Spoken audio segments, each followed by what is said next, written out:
ప్రజలందరూ కూడా ఐకమత్యం కావాలి.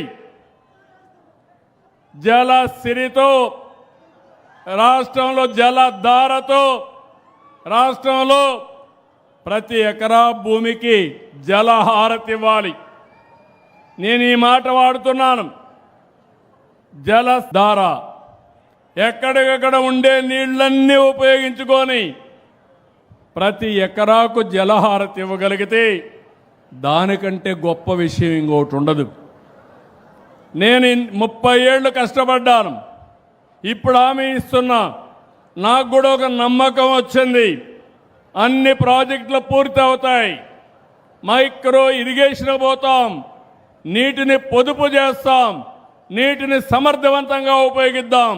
నేను మీకు అండగా ఉంటా. మీరు నాకు తోడుగా ఉండి పూర్తిగా సహకరించమని మిమ్మల్ని అందరినీ కోరుకుంటున్నా.